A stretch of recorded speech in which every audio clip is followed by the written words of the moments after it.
calling to order the meeting of the City of Grosse Pointe Park Ordinance Review Committee. Committee members present are Mayor Pro Tem Jim Robson, Councilmember Darcy McConnell, myself, Laurie Reed, as committee chair. Also in attendance is City Attorney Jake Howlett and Assistant City Attorney Caitlin Young. And via audio only is City Manager Nick Seisland. So with that, I'm going to turn it over to Leah Smith, Assistant to the City Manager, to call for public comment on agenda items. Thank you, Councilmember Reed. So for those of you who are wishing to comment, it's going to be the same process as the City Council meetings. So I already see that 2 hands are raised. So I'm going to go ahead and share the 3-minute timer.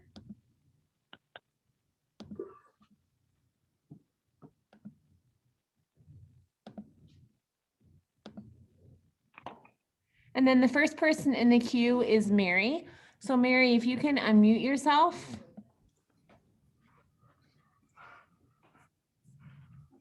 And then please state your name and go ahead. Okay, thanks, Leah. Just briefly repeating the comment I made last meeting. It's my understanding that that there'll be consideration of reducing the Planning Commission to the statutory level of, I assume, 7 members. This is long overdue. I looked at my notes since April of 2018. So for almost the past 3 years, with the exception of 1 meeting in July of 2019, the Planning Commission's been out of compliance with state law. So this is way, way overdue. I hope you will move this forward and urge your fellow council members to adopt this at the next meeting. It's just way overdue. Thank you.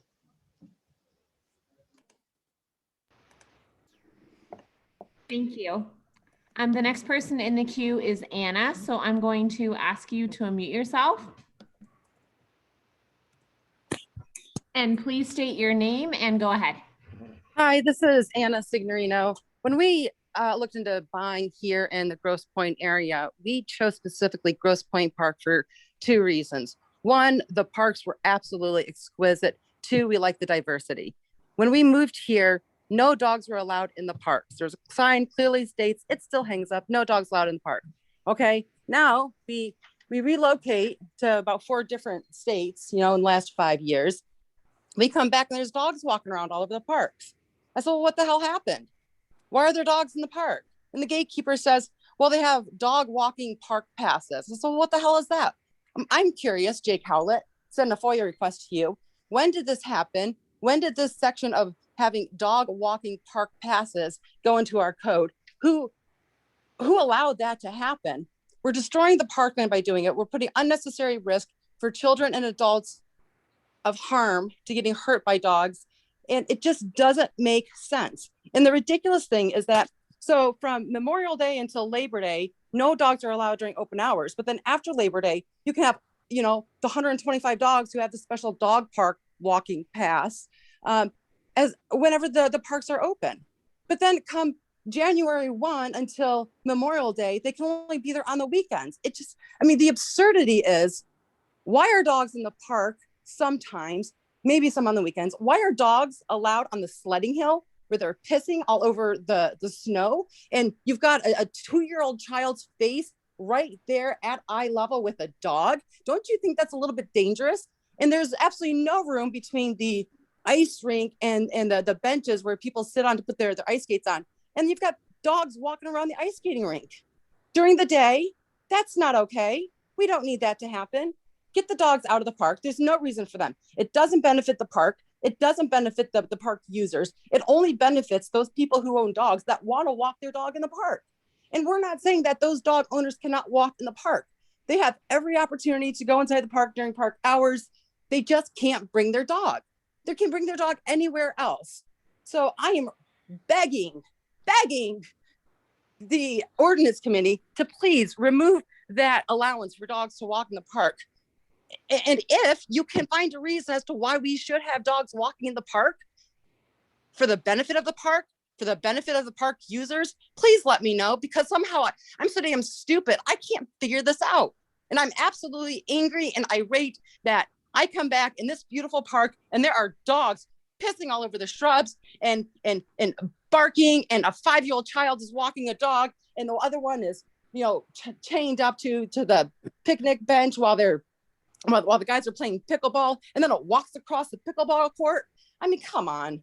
I'm just absolutely frustrated, absolutely sickened by it, and the damn thing has to be removed and revoke all the dog park passes. Thank you. Thank you. Chairman Reed, I don't have any other further public comment at this time. Okay, thank you. And with that, we will close public comment on agenda items, and then move on to the first business item on our agenda, which is discussion of the Planning Commission membership. Just by way of background, this was a topic at our last ordinance review committee. We did advance the discussion to City Council at our January meeting, and after a robust discussion at that meeting, Council asked us to bring the discussion back to ordinance review for our recommendation. So I'll start off the discussion with what I had proposed, and that was, and we discussed some research that I won't rehash all of that, but I had proposed amending the section of our Planning Commission ordinance to change the membership to 7 members, 6 of whom shall be representative of segments of the community, in other words, residents, and 1 member appointed, 1 ex officio member, either the mayor or a council person, and that the administrative officer of the city shall remain as liaison to the Planning Commission, but shall not be a voting member. That's what I had proposed, and we had, and I'll open it up to discussion. Well, first of all, I guess I'll ask the city manager if he has anything to add from either our last ordinance review committee or our last council meeting on this topic. So yes, thank you, Councilmember Reed. So as discussed prior at the ordinance review meeting and of the city council meeting, there was a discussion and some confusion that it looked as if the city manager could be a voting member of the Planning Commission. That's something that certainly I do not want to do. That is the role of Planning Commission members and or city council. And also it is clarified in the Michigan Planning Enabling Act that I can be part of the, as a, I believe the term is ex officio, correct if I'm wrong. And, you know, so we certainly would like to clarify that to state that the city manager is there just an administrative role, in that it's up to Planning Commission and a member of council and or you know, other methods for, you know, being on the commission. Yeah, actually ex officio members are voting members, though what I had proposed. You're right, thank you. Yeah, what I had proposed is an administrative officer of the city shall serve as liaison to the Planning Commission, but shall not be a voting member. That was the language I had proposed. I think You're correct, thank you. Yeah. Just to, I guess, add one more thing before I open the floor to discussion. I think the primary, I think everyone agreed on the revisions, and the discussion was how many planning commissioners we should have. We should have 7 or 9. So I guess, I mean, if anyone has anything else to add, but I'll open up the discussion on that at this time. So who would like to start? Councilmember, Mayor Pro Tem Robson. Thank you. You're correct, as always. Our discussion last meeting was, should we go from 8 to 7 or 8 to 9? We did a lot of brainstorming then. My own thought was, given that we have a new master plan process before us, it might be better to go from 8 to 9 and adding an additional citizen member, if you will. I think I still feel that way. You know, the planning commission might have to break down into different subcommittees, if you will, with all they have on their plate. So that's my sense, but I can listen to other points of view as well, of course. Okay, Councilmember McConnell. Can you just clarify, because I thought the option that we were looking at would have had the council person come off of that. Was that what we were looking at or no? Yes, there were two parts of that. To the easy solution. Well, the discussion was no other commissions have more than one member of the elected body, but the easy solution would to change it from 9 to 7, because the 9 included the city manager, change it from 9 to 7, and to change the elected official to be the mayor or a council person as selected, appointed by the mayor and selected, approved by council. I think there was pretty much agreement to only have one member of council on the planning commission. And then the discussion was whether we should open it to more resident members, which in this case, it would actually involve adding 2 more residents, or we would, if we left it at 7, it would just be taking off a member of council. I agree with that summation, Councilmember Reed. One other question I had for the city attorney, who wants to check the city charter. I believe it says somewhere, and this is something we would have to address. Once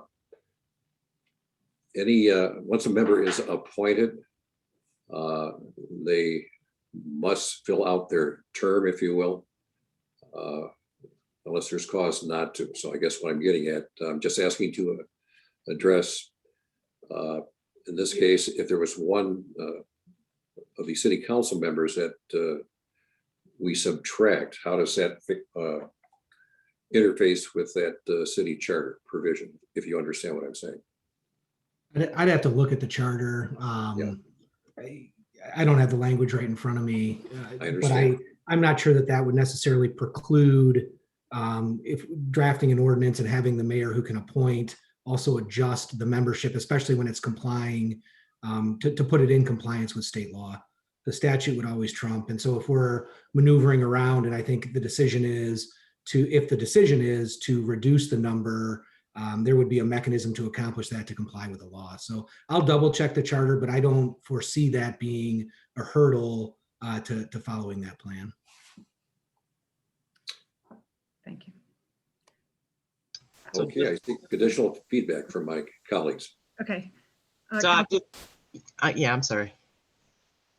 Do you want to go? I have some things to say, but go ahead. Oh yeah. So I think it would be good, to be consistent with that in terms of reducing the number of council members. And I'm always going to be advocating for more citizen involvement. So I would be fine with it increasing to add 2 members. And maybe that we need the full elected body on that part. My thoughts were, I guess I'm going to be somewhat of the odd person on the debate, is a couple of things. One is, and this was, had some input from some professionals in planning, that the planning commission should not be bigger than the elected body. So I hadn't really considered it from that point, but that was brought up to me by a planning professional. So that was one factor. And then on the master plan, we have a planning commission in place. We would be adding, if we were to make the change to 9, we would be adding 2 people sort of midstream. And we functioned with 6 residents on the planning commission this whole time. We've just had 3 more members who were from city government. So, I'm kind of leaning toward leaving it or changing it to 7, because I think it makes it streamlines it for the process that we're in. it's consistent with the planning commission that we have had in terms of the composition of residents. So those are my thoughts. I think it sounds like we're in consensus to change the language, the other 2 points, to make it 1 ex officio member from council, and to add the language that says an administrative officer of the city shall serve as liaison, but shall not be a voting member. I think we're all in agreement on those 2 parts. Is that fair? Yes. Okay. I guess So, go ahead. Council, Mayor Pro Tem Robson. Maybe I can get ahead of myself. So if we subtract a council member, which member is to be subtracted? We should brainstorm on that. Well, I think that would be the mayor's prerogative. That's the way I would look at it. I Mayor's mean, the mayor makes the appointments. So, I guess our city attorney can weigh in on that. I think that's correct. That's how I've interpreted it, that it's his sole responsibility to appoint the member to the planning commission. And so it would be his decision with the approval of council who goes. Well, personally, I think I concur with Council Member Chairman Reed in the overall scheme, 6 citizen members and 1 member from council, if I understand her correctly. You do. So I guess, Councilmember McConnell, do you have anything further to add?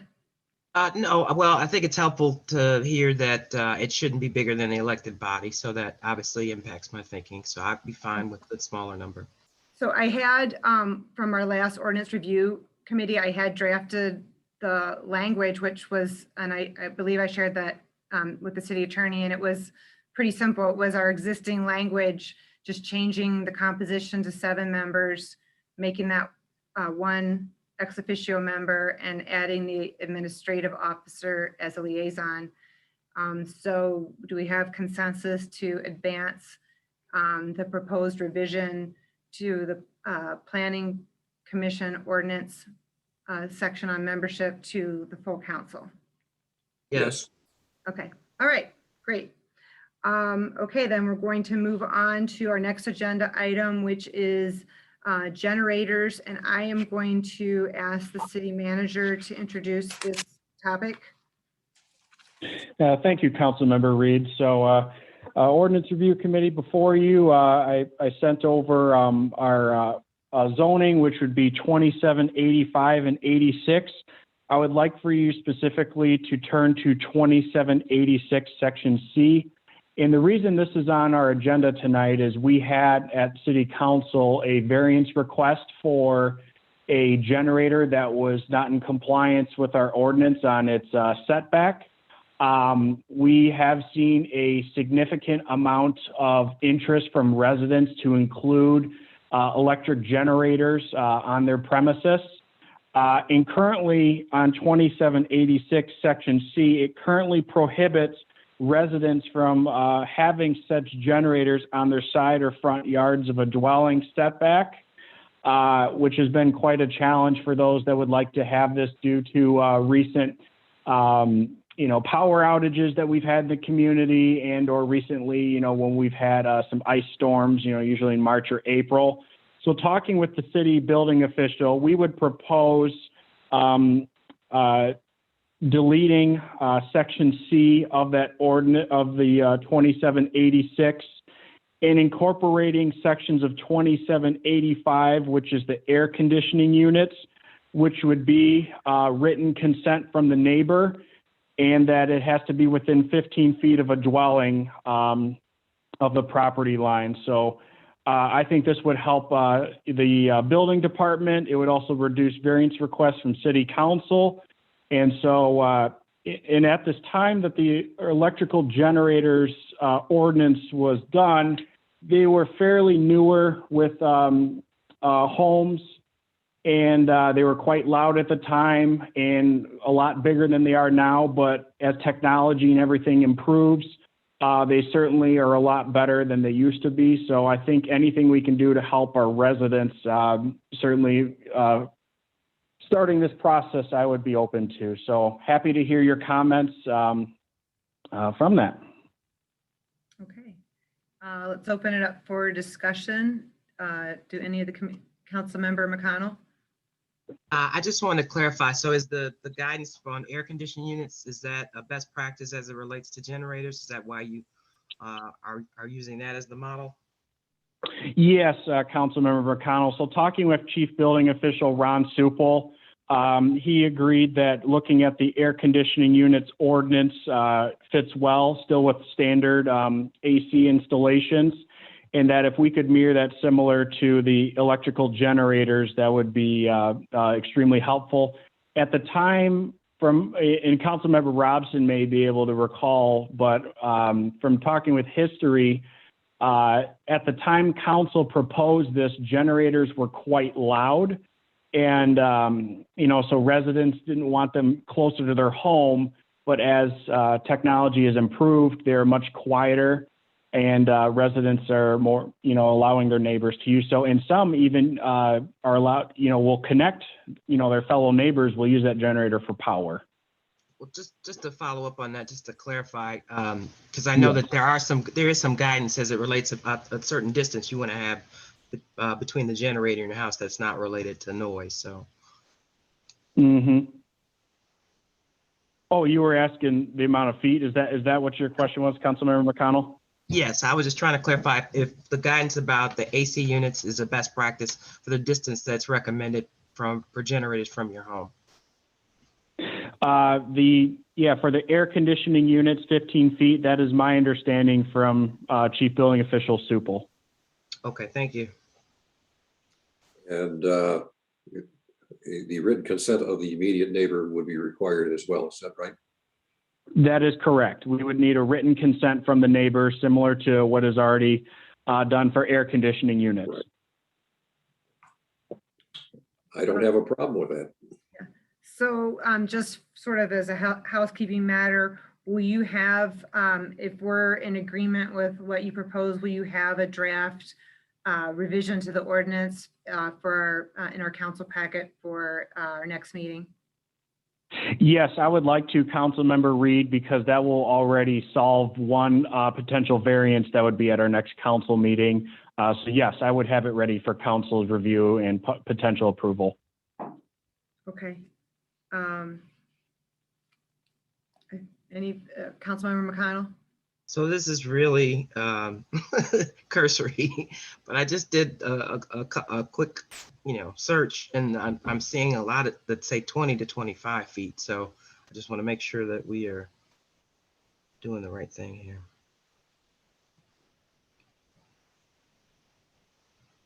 Yeah, I guess my question would be, have we looked at neighboring communities, if they already have made these changes in their ordinances, and are they in alignment with what we're proposing? Or from my understanding, go ahead. I would have to, I would have to clarify, but I would assume that at the time this was proposed, this would be for, let's say newer residential neighborhoods being built where they have, larger yards and the setbacks of homes are a little more than here in the park. But that's something I will have to specifically check. Yeah, I think, and I sense a little bit of hesitation, and from Councilmember McConnell, and I don't disagree with her, just because we got this information only just a little bit before our meeting. So I don't think any of us had much time to do the research. That would be my only concern, but I understand. Otherwise, even some of the discussion we had at our last council meeting, because we did end up granting the variance for the homeowner that was making the request. So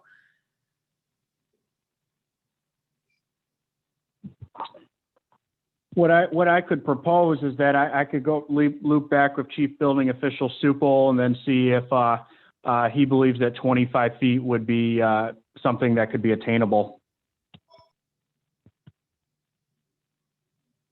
okay, does that satisfy you, Councilmember McConnell and Mayor Pro Tem? Yeah, Yeah, just to clarify, it was 20 to 25 that I was seeing pop up, but again, this is a very cursory research, so I apologize for that. I just want to echo that I'm completely empathetic about the need for revision and just trying to be safe. So,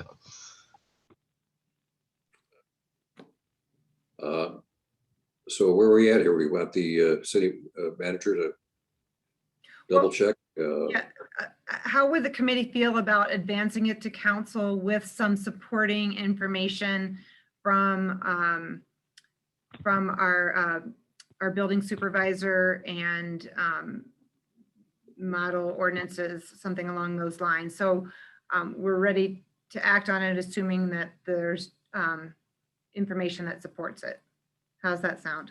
It sounds fine. that's Is fine. that- Okay, okay, I can do that. I'll bring up backup documentation for your consideration. okay. Thank you. All right. Then if there are no further comments on the generators, let's move on to our next agenda item, which is Michigan Vehicle Code updates. And I believe our Assistant City Attorney is prepared to address that, but I will let the city manager introduce the topic and then go from there. So thank you, Councilmember Reed. So I greatly appreciate Assistant City Attorney Caitlin Young, who prepared this memo for the ordinance review meeting tonight. And certainly this was something that came to my attention by Caitlin and our Public Safety Department, that we needed to update our city code. And so with that, Caitlin, I'll let you take it away. Thank you, City Manager Sideland. So the proposed amendment that I would like to discuss is to City Code Section 22-1 and 22-3, which incorporate and adopt by reference the Motor Vehicle Act. When this ordinance, I believe, was enacted, there were no specific requirements that local ordinances be or specifically enumerate any of the charges if the city wants to enforce them at the local level. So right now, the issue is with the operating while intoxicated charges under 257-625-1A. That is pretty much the standard operating while intoxicated offense. Normally, cities and municipalities and townships are limited to enforcing 93-day misdemeanors or $500 fines, but Public Act 7 of 2012 carved out an exception for the super drunk driving offenses, which are codified in 257.6251C, which is for operating while intoxicated offenses where the blood alcohol content is 0.17 or higher. These carry a higher penalty of 180 days in jail and a fine no less than $200, but up to $700. So normally on its face, this is not something that we could enforce at the city level. And right now, as our ordinance is written, any type of high BAC or super drunk OWIs have to be submitted to the Wayne County prosecutor. In an effort to try to keep these cases local, handled at the municipal level, just because of the volume of cases also being submitted to the Wayne County prosecutor's office, I'd like to propose that we amend section 22-1 and 22-3 to specifically include the statutory language required that would allow us to charge these super drunk OWIs at the local level. And I don't know if you had a chance to see the proposed amendments. They're actually fairly simple. We would just need to add that we're specifically adopting by reference under Public Act 7 of 2012, under section 22-1, and then 22-3, we just have to list out the what the punishable, or like the violation, what the violation will be punishable by, which is included in the proposed amendment. So unfortunately, we've seen an increase in the drunk driving cases. 4 out of our 9 defendants that were arraigned on OWI charges so far in 2021, they could have been charged with super drunk OWIs. The BACs ranged from 0.17 all the way up to 0.26. And unfortunately, we are seeing more and more of these as we go on. So we would like to be able to charge these super drunk OWIs under subsection 1C as well. Okay, discussion. Well, I I guess Go ahead, Mayor Pro Tem Robson. it's a question for Assistant Attorney Young. What is the wisdom of this change? I mean, what is the difference? You mentioned Wayne County prosecutor may be getting their caseload overloaded. But what is the wisdom of this change, and how would this affect the caseloads of our municipality? So it wouldn't impact the caseload of our municipality. It would just allow us to change the charges that are issued for the defendants. Right now, because they have to go to the Wayne County Prosecutor's Office, our Public Safety Department is charging these drunk drivers just with the standard OWI. So everyone, regardless of their BAC, is being charged with the OWI, so the 93-day misdemeanor. But if we were to incorporate this, we would be able to charge the portion of those defendants who have BACs of 0.17 and above with the super drunk charge. So while the public safety officers could have sent those charges to Wayne County Prosecutor, usually they just tried to keep them local and only charge with the baseline OWIs. So it wouldn't impact the caseload. It wouldn't, create any more burden for our officers. It's just a matter of being able to charge this instead of, if we felt very strongly about an incident, that we wanted to charge it with the super drunk OWI, we would have to send it to Wayne County. This would give us, would give us flexibility on that. Yes, absolutely. Thank you. Councilmember McConnell, do you have any questions? Mayor Pro Tem asked my questions. Okay.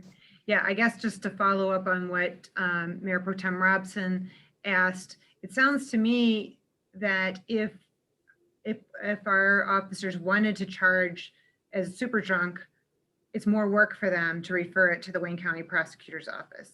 Is that correct? Correct. Okay. All right. That's all I have. I think the committee has had the opportunity to review the proposed amendments that to our ordinances, and are we in agreement to advance those the proposed amendments that she drafted to council at our next meeting? Yes. Yes. Okay, great. All right, then let's move on to, we have 2 items for discussion. And the first is a carryover from our last ordinance review meeting, and that is our sign ordinance. We don't have anything to present at this ordinance review committee meeting, but in consultation with the city manager, I wanted to make sure that we were still on top of this issue and kept it in the forefront that we need to make some changes to our sign ordinance. So with that, I will allow the city manager, or ask the city manager to introduce it. And our city attorney may also have some comments on that topic. Yes, so thank you, Councilmember Reed. So this ordinance has come to light, especially during gubernatorial and presidential elections. Most recently, we had the presidential election, and still there's a lot of political signs that are out there within the public. And as our ordinance right now, it is currently not in compliance with a U.S. Supreme Court case that was decided in 2015, which really prohibits cities from doing any sort of control due to First Amendment rights. And so with that said, we certainly want to revise or might have to actually scrap our entire ordinance. So I will let City Attorney Howlett address the rest of that. Jake? Thanks, City Manager Seisland. Yeah, to be clear, pretty much every municipality's ordinance in the country was sort of eviscerated by that Supreme Court decision. It really affected a municipality's ability to control signs in the city based on any kind of content. So things like size of sign, lighting, placement, as long as that applies to essentially every sign, you're okay. But the minute you start to make distinctions amongst signs based on that Supreme Court decision, you start to run into trouble. So what we're working on right now is a complete overhaul. We'll probably scrap the current ordinance. Again, it's nobody's fault but the U.S. Supreme Court's. We're going to have to get rid of that entire ordinance and replace it. We've looked at some samples from the Michigan Municipal League, but we want to be very careful with that because even some of those samples haven't really been tested because, there's an interplay between commercial signs, political signs. But again, as soon as you start to differentiate things like that, you get into this content review that is not going to survive First Amendment scrutiny. So we're reviewing those. We're on top of it. We're not prepared at this time to advance anything to council, but what this committee and then council will eventually see as a brand new sign ordinance that complies with the Supreme Court, manages some of the development of the case law since then, although there hasn't been as much as one would hope for future guidance. But in any event, we're going to replace that ordinance and we're working on that right now. Thank you. Councilmember McConnell? So I want to clarify because if you're a realtor, does it whatever you're working on now, are they impacted by the revisions that you're making, or is that still rest with what we have? I think in our zoning 2764-7 and 2766-10. Right. So right now, I think we're trying to be very limited in how we enforce that existing ordinance because it's just not constitutional. And again, it was at one point and then changed dramatically with a pretty dramatic shift in the law. And so right now things are manageable, but that's not something we've had to deal with in terms of enforcing realtor signs. I think those, are mostly in compliance. The issue has arisen more with political signs where people would like political signs taken down. We have time limits on those signs, and those are the type of distinctions that we have to be very careful of. So the new ordinance will have to come up with some relatively creative ways to differentiate between things like commercial signs, realtor signs, and political signs, because that's the problem the Supreme Court created. In the easy test they talk about is if your code enforcement officer has to read the sign, you've got a problem. And so if the sign says for sale by, sign Monahan or says vote Joe Biden, you can't make a distinction about how long those signs get to stay up because it depends that right. So the distinction would be, what does the sign say? Is it political? Is it, but there are ways to sort of maneuver around that to give people like realtors and the commercial side some more flexibility, but it's a lot trickier than it used to be. So that's what we're working on so that we can, as best as possible, make the distinctions, frankly, that you're not really allowed to make by regulating temporary signs. There hasn't really been much law on commercial versus private signs. So we're looking into that. So it's certainly something we're aware of, that there is a distinction between those type of signs, but the Supreme Court has sort of eliminated that. And so we're trying to come up with a way to promote and allow the signs, sort of the traditional signs, without having an unenforceable ordinance or sort of the Wild West where we can't regulate any sign. So cognizant of that, but that's something we'll have to be careful of how we draw those distinctions. So just to follow up on that, I spoke with the Grosse Pointe Board of Realtors, and that was a concern that they had raised, that as we tweak any kind of sign ordinances, that we make sure that we're not, I guess, impacting them. But in addition to that, because I know at least what I read, it does speak to the size of those kind of signs as well as illumination or the lack thereof. And I guess one of the newer trends is for displaying homes to provide some kind of lighting, to really highlight the home. So I don't know if there's a way to get at least some input from them before we finalize things, but I think it would be good to hear from them. Yeah, absolutely. And like I said, that's something we're really cognizant of. The court has made it much more difficult, but we all understand that there are differences between, for sale signs and other signs. So our goal will be to address that in a constitutionally supportable way, so that we don't negatively impact, home sale signs and things like that, but have some regulation. So again, it's not any sign anywhere, anytime with no control. Thank you. Yep. Go ahead, Mayor Pro Tem Robson. Yeah, my only historical observation in terms of community input is anytime there's especially a local election, understandably citizens are saying, I can hardly wait till election day so these signs can come down. And the other observation is after election day, some signs are still up 3, 4, 5 weeks after election day. And there have been complaints, understandably, about that. So, City Attorney, if you could grapple with that, I would appreciate that. And that's precisely what we're grappling with, because what the Supreme Court decision says is you can't put a time limit on local election signs or other political signs, but not also apply that time limit to other signs. And so you can't draw a content distinction anymore. And like I said, it's made city attorneys' lives all over the country miserable in trying to find a way to strike a balance between being content neutral, but still having the ability to regulate things like that keep a community, beautiful and not cluttered and things like that. And it's an odd situation, right? For example, you can still prohibit billboards, but you can't prohibit, this, that, or the other. So the law is not fully developed. The Supreme Court decision sort of flipped it around from where it had been. And so we're all kind of grappling with these ordinances that eventually will, hopefully not, but might get tested. And so we're trying to be as careful up front as we can to address those competing concerns. And my comment would be sort of outside of what our new ordinance might look like. And this came up from a resident at our last ordinance review committee meeting, and that is our current ordinance is not constitutional. And so it's not enforceable. And the concern that the resident raised was that he got a letter and that people are getting letters and I'm assuming they're complaints made by other residents. So I want to make sure that we're not making any effort to enforce an unenforceable ordinance. And that comment is really directed to the city manager and city attorney, I guess, as well. But those are the complaints I've had from residents. If it's not enforceable, then why are you sending me the letter?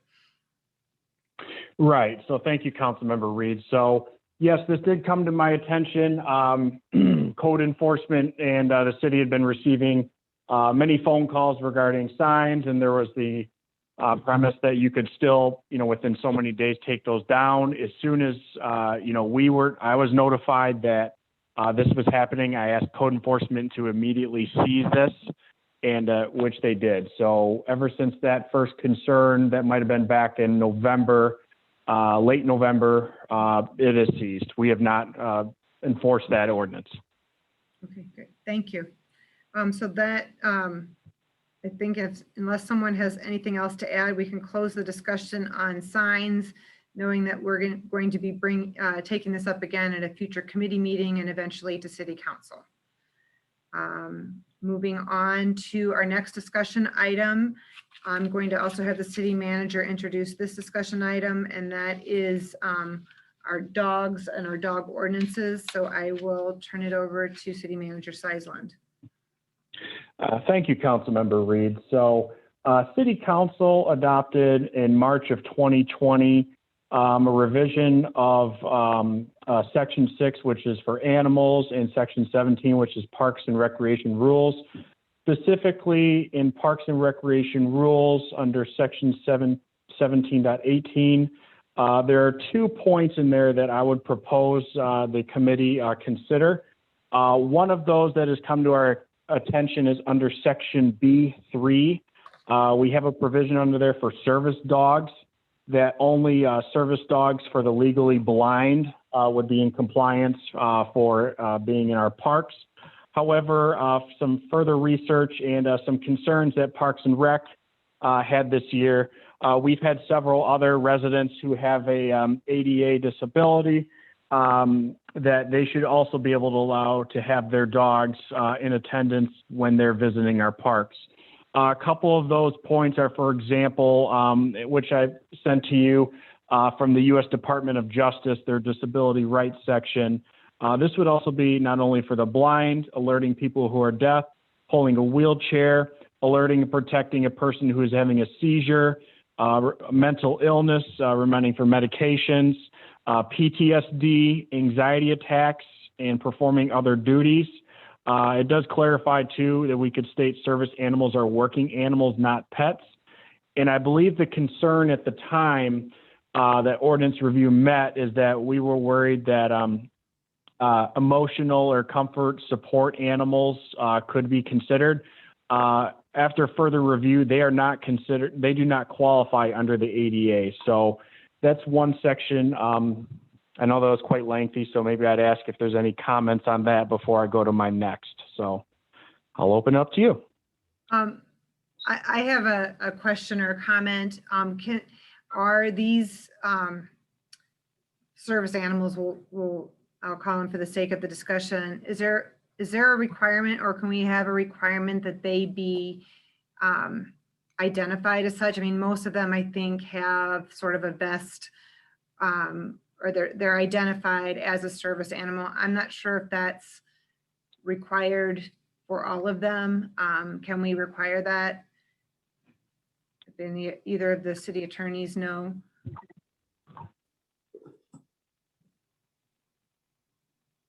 Is your question, Councilmember Reed, that you would like for them to be identified maybe when they want to enter the park, or like an identification of that service animal on them? In my experience, most service animals have, I mean, they basically wear a uniform. Correct. And I think that's for the protection of everyone. This is not a pet. Don't come and pet the dog. This is a service animal. And so they're identified. So maybe that's just part of the, of having a service animal. I guess my concern is, can anyone say, well, this is my service animal, if we don't require them to be identified, registered, in uniform, or however that might play out? And we'd have to take a little bit closer look at it, but I don't think you can require that under the ADA. I'd have to look at, I know the ADA doesn't require the identification. And so we can do a little bit of digging though and see if that's something any other city does or other ordinance, but something we'll have to be careful of because of the ADA regulations. Right. Mayor Pro Tem Robson. Thank you. So no identification, but what about certification? Is that required? Some type of card that says this is my animal, my service animal? I don't know offhand what the requirement is, but we can certainly check, like I said, via the ADA and then other comparable ordinances. But I don't know offhand what requirements exist for an identification of a service animal. And I understand that. The only other thing I would bring up is that we are not only referring to dogs, but other animals in this issue. Would that be correct? Or just dogs? Dogs are the only recognized service animals under the ADA. Okay, that answers that question, because I think recently even the federal government has allowed the airlines to crack down a little bit with people claiming that they have a service animal, like somebody brought a boa constrictor or tried to onto the airplane, for example. So that's just food for thought, city attorney, as you move forward. And Nick, you've kind of answered, it's dogs only from what you're saying. Some of the basic ADA like Q&A say that like covered entities may not require documentation. There are some pretty protective rights for the individuals who own the service animals. So we can do a deeper dive into that if there's any other questions you want us to look into. But my gut says that we probably will not be allowed to require that documentation. Thank you. And then any further discussion on service animals? I think there, I'll turn that back over to the city manager because I believe he has more to add on the issue of dogs. Yes, so thank you, Councilmember Reed. So as in Ordinance 215, currently as it states right now, it allows current dog walk pass owners to be able to go on the grounds of Patterson Park and at Windmill Point. I believe at the time when this ordinance was passed, we had thought that the dog park would have been done. Then we had COVID hit, so that put it on the back burner. And at this point in time, dogs can still walk at Patterson Park and Windmill Point. My proposal to the Ordinance Review Committee and City Council, talking with Park Director Craig, is that we either consider effective upon the opening of Patterson Park Dog Park, we would eliminate dog walking passes from Patterson, or we could do so right now of eliminating dog walking passes from Patterson Park. I would strongly urge the committee to consider upon the completion of the dog park. And then otherwise, we still would like to keep Windmill Point open for dog walking. This has significantly reduced the amount of geese that we have visited at our parks. And this has actually been a nice cost saver for the city in comparison to other methods we could have to reduce the geese population from visiting and people stepping on, poop. Okay, let's open that up to discussion. Any comments? Nope. I just have a couple of things, and I believe City Manager, you're referring to, it would be section 17.18, paragraph B4. That's what we're talking about in terms of permitting dogs in the parks, correct? Can you hear me? Oh, sorry, I was on mute. Yes, you are correct. It is that section. Okay, so the administration is proposing eliminating dog park passes for leashed dogs at Patterson, either immediately or I believe you said once the dog park opens. That was your preference once the dog park is in operation? That is correct, yes. Okay.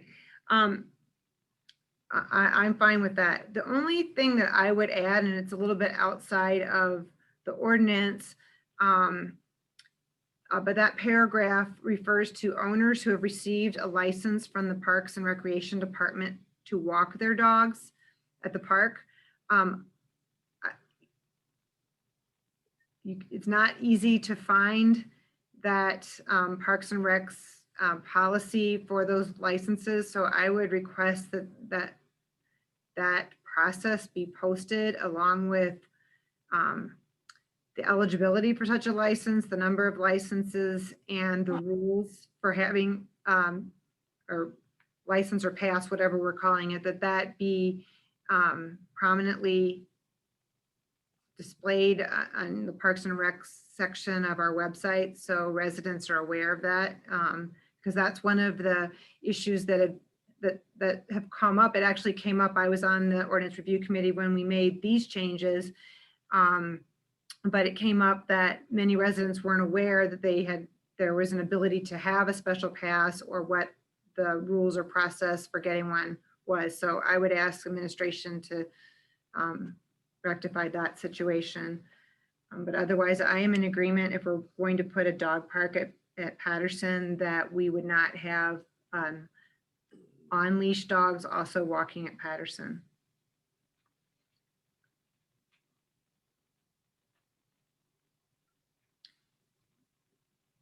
And I guess my other comment would be, I don't believe we're ready to advance.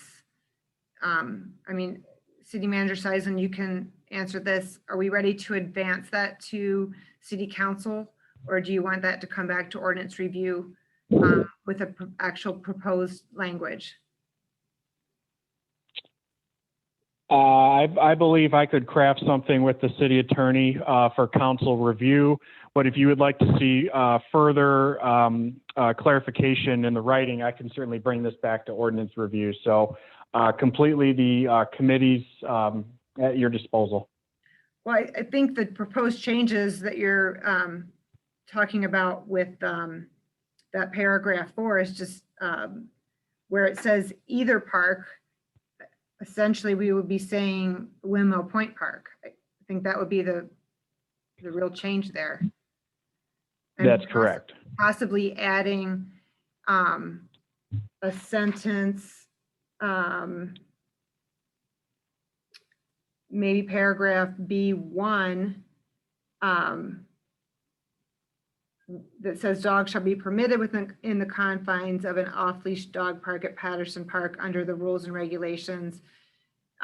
Maybe there, or in paragraph B4, somewhere stipulating that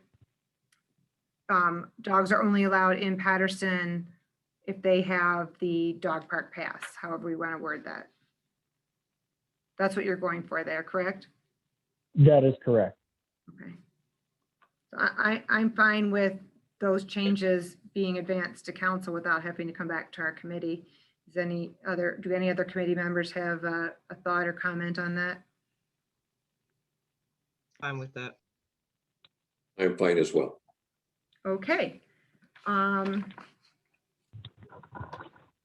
Then that will close our discussion on our discussion items on signs and dogs. And now we are moving into new and old business. I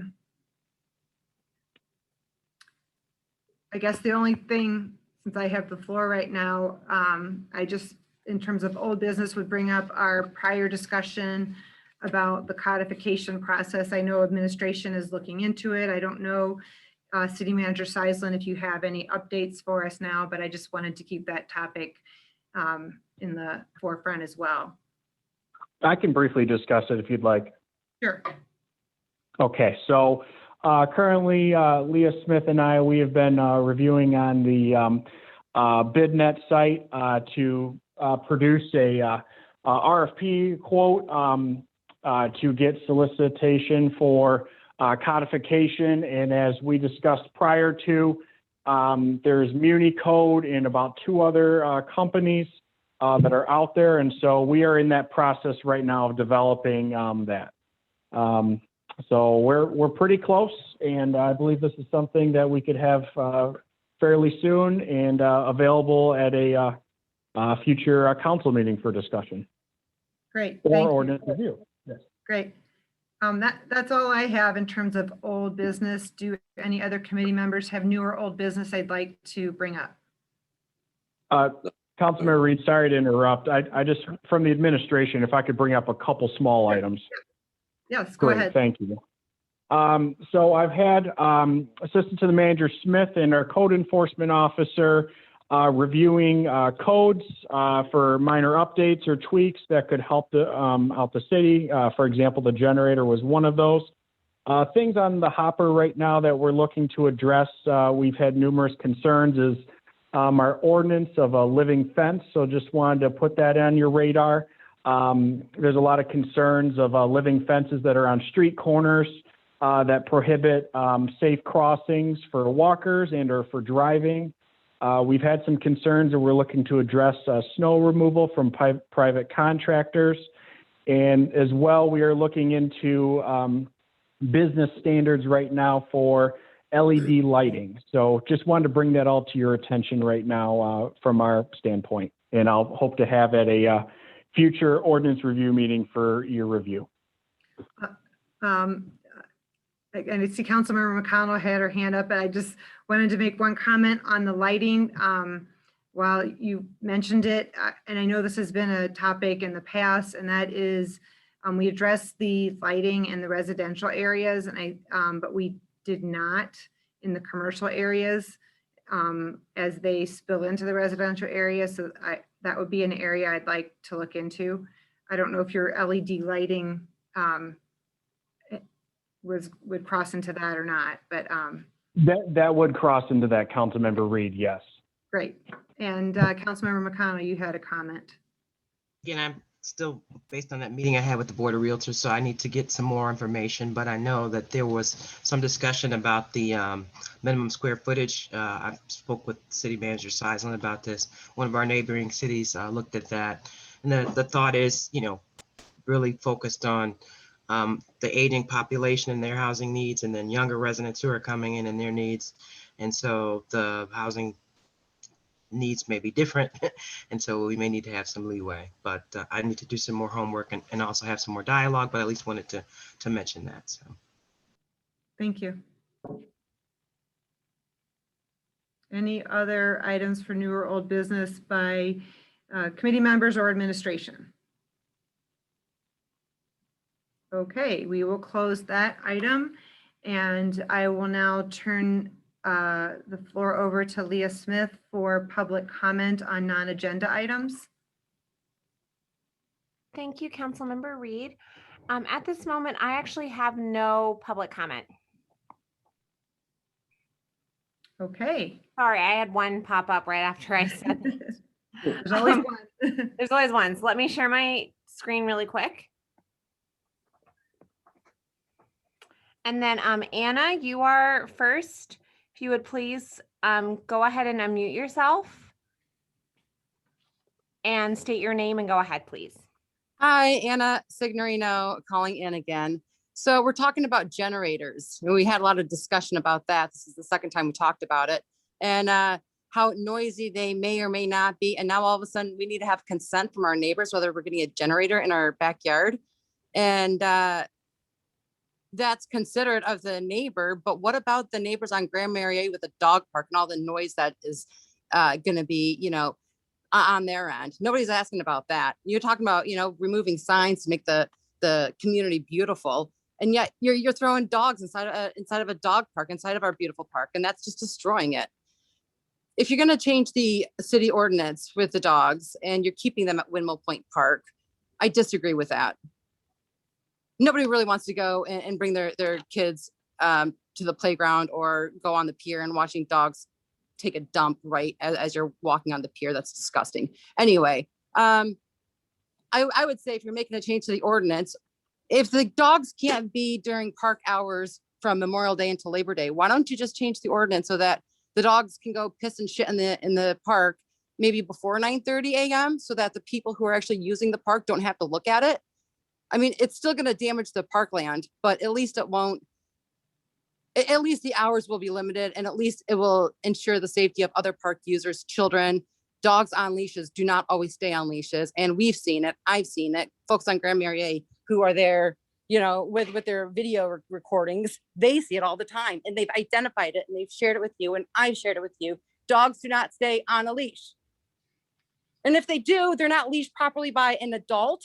The child that I saw, or they're tied up somewhere like on a picnic bench. So keep the dogs out of the park. If they really need to go because of the geese control, put them in there before 9:30. It's still going to give their scent and their presence, you know, the park to keep the geese away. And for all other times, we hire geese dogs. So yeah, you know, there's a nice cost saving initiative there at Nick, so we don't have to hire as many. But I'd rather have a goose dog than have a bunch of pets running around pissing all over. And I'm really quite disgusted by it. And, you know, I don't want to see it if I'm having a picnic, if I'm walking up on the pier, you know, it's just not appropriate.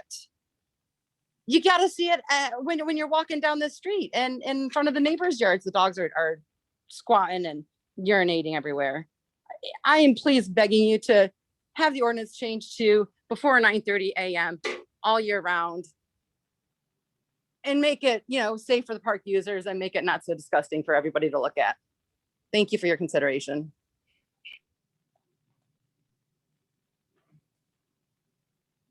Thank you. Kelly, you are next. I'm going to ask you to unmute yourself And please state your name and go ahead. Yeah, this is Sion Hubbard. I live in Grand Marais, 753. Just a very brief comment. I just want to say I'm very pleased to see the ordinance committee spend time addressing noise concerns that might arise from generators. But I would like to point out that when it came to the residents of Grand Marais, the city was not interested in all in our concerns about noise. In fact, our concerns were dismissed to such an extent that the city even refused to do a sound study. This was eventually done at the tune of thousands of dollars of residents' expense. We had to pay for that out of our pocket. To add insult to injury, the one time we met with Jake, Nick, and Chad, City Attorney Jake, and I quote, his first statement to us was, "We have been bending over for you people." He further went on to refer to our concerns as, and I quote once more, as squawking. I just wish that such consideration was given to us, considering this part of the park of the city is probably the quietest part, since there's not traffic going up and down. There was nothing running around, and the city was not interested in all about our concerns. So that's all I have to say. Thanks.